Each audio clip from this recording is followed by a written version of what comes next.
Jadi saya niru ilmunya Abu Nawas. Abu Nawas tidak bisa pidato, nggak bisa pidato. Suatu saat dipaksa pidato sama khalifah itu. Hei para hadirin, kamu pinter apa goblok? Nah mereka pinter, mau ngandani wong pinter, terus pinter kok ngandani gitu. Akhirnya hadirin itu kan karena seneng sama Abu Nawas itu seneng. Ya sudah Abu Nawas, kalau gitu kita goblok. Aku mau mengambil wong goblok. Akhirnya terus wassalamualaikum warahmatullahi wabarakatuh. Jadi itu Abu Nawas juga bisa pidato, tapi dia tahu saja caranya menyelesaikan masalah.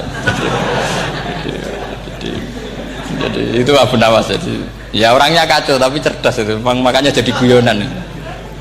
Sebenarnya Abu Nawas itu figur yang nyata, tapi tidak senaif yang diceritakan orang-orang di anekdot itu. Ya beliau itu orang soleh ketika era Harun ar-Rasyid. Tapi ya tadi karena banyak cerita yang macam-macam. Ya, Abu Nawas itu, makanya ini cerita anekdot. Jadi riwayatnya agak jelas tapi lucunya jelas itu. Jadi itu. Dia itu mangkel punya tetangga profesor ahli astronomi. Adik ini aku mau iso omong kok. Abu Nawas mau pinter molak-malik omong kan masyhur itu. Dia cerita hari Senin tanggal sekian lihat Abu Nawas di alun-alun mau terbang. Orang lihat semua itu Abu Nawas itu ya sudah di podium ya hanya gitu-gitu. Kok nggak mau terbang-terbang? Ya mau itu ya tidak. Wassalamualaikum warahmatullahi wabarakatuh. Yang bilang Abu Nawas terbang siapa? Abu Nawas mau terbang. Yang namanya mau itu ya tidak.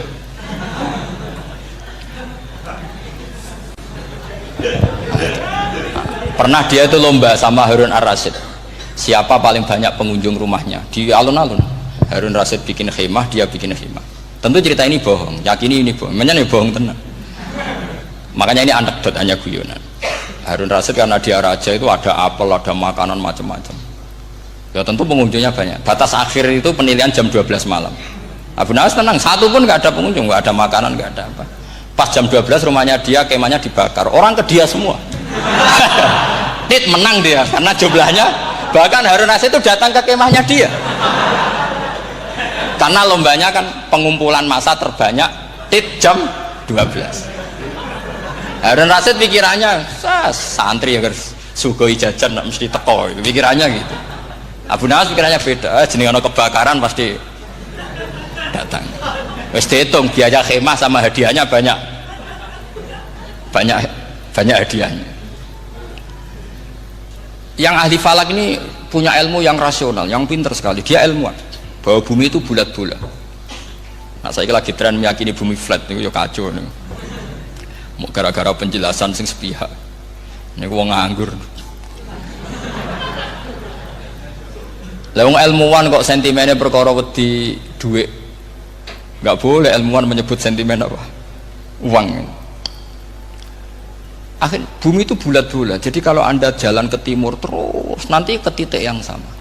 Abu Nawas salah paham karena dia memang enggak ahli sains gitu. Suatu saat si profesor ini kemalingan, malingnya melayu ngetan. Terus minta tolong sama Abu Nawas, kejarlah maling itu. Kemana? Ke timur. Dia ngejar ke barat. Ditanya sama profesor, saya udah bilang larinya maling itu ke timur, kalau kejar ke barat nanti ketemu di titik yang sama. Jadi, akhirnya profesornya ngerti, oh ngenyek tuh. Jadi, nah khawatir saya nanti kalau santri-santri tidak pinter ilmu, terus pilihannya ilmu kayak Abu Nawas, jalan pintas tadi. Karena belajar falak jelimet, belajar faraid apa? Jelimet, ada aul, ada roh, terus semua ada masalah yang ruwet-ruwet terus. Akhirnya mau olah bicara. Ini musibah inna lillahi wa inna ilaihi raji'un.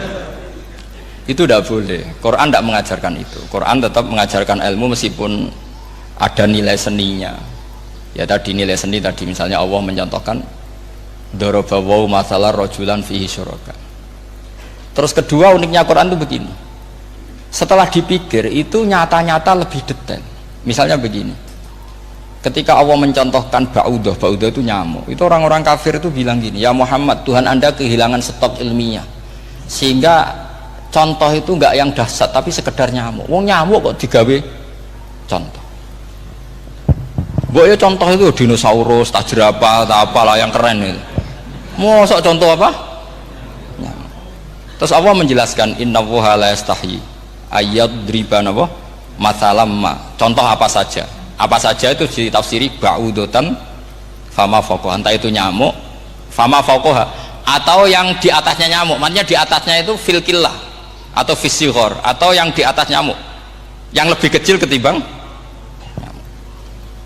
Sekarang saya contohkan kata Rasulullah, contoh yang kecil saja, nggak usah bikin nyawa, nggak usah, itu terlalu mustahil. Seorang pemahat patung, terus kamu pesen, Pak aku gak eno patung gajah, mesti muni sanggup. Tak muni, Pak gak eno patung gajah, ukurannya ya semestinya gajah, oke. Tapi Pak aku gak eno patung nyamuk, ukurannya ya sak nyamuk, kira-kira sanggup apa enggak? Artinya ketika Allah gawe nyamuk itu lebih sulit ketimbang gawe gajah, apa lebih mudah? Lebih sulit, karena nyamuk yang sudah kecil dia punya alat kelamin, terus seberapa juga alat kelaminnya juga tetap harus ada lubangnya, terus seberapa juga. Temen saya malah ada yang cangkem elek bilang gini, lalu ya punya kumannya seberapa. Nah ini pentingnya ngaji akal, kamu jangan hanya bilang wow dinosaurus jerapah, seru nyamuk. Nah karena orang sudah ada itibar dengan nyamuk, didatangkanlah nyamuk banyak. Sebenarnya nyamuk banyak itu mergo mangkel, gak diperhatikan itu. Makanya terus. Nah ini saya tahadus binemat, istri saya itu sering protes. Istri saya kalau manggil saya Gus karena orang Jawa Timur, itu sama-sama jagongan itu, saya itu tidak pati sering digigit nyamuk, ya digigit tidak sesering sampean, itu jelas. Terus saya tanya, Gus punya doa apa, kenapa tidak pati begitu digigit nyamuk? Saya bilang karena saya sudah tahu hikmahnya nyamuk, jadi harusnya dia sudah tidak nyerang saya, kata saya gitu. Makanya ini ijazah, agak mandi salah sampean gitu. Karena tadi logika yang terbangun gitu, kalau Allah bikin gajah, melubangi belalai gajah itu masih masuk akal, bahkan saat kita bikin patung masih bisa. Tapi kata tadi nyamuk itu sudah kecil, harus punya usus, harus punya alat kelamin, harus punya telur, telurnya juga detail lagi. Ini disebut innallaha la yastahyi ayyadriba mathalam ma ba'udah. Sehingga ba'udah di mata ahli tafsir, di mata ulama ini contoh yang luar biasa. Tapi di mata orang-orang yang nggak seneng mikir, kok terima nyamuk itu. Makanya saya minta kangkang di sini bisa makan itu harus syukur. Makan itu luar biasa. Saya itu sering nyontohkan di Jogja ini. Saya punya temen sakit, kalau nggak ada obat dari Belanda itu mati. Kalau ini nggak dapat obat bagus dari Belanda atau dari Jerman itu meninggal. Berapa bulan lagi matinya? 3 bulan. Kalau nggak sampai dapat obat mati 3 bulan. Oh masih mandi obat yang di Jogja, apa itu makan atau minum? Kalau orang tidak minum tidak sampai 3 bulan sudah mati.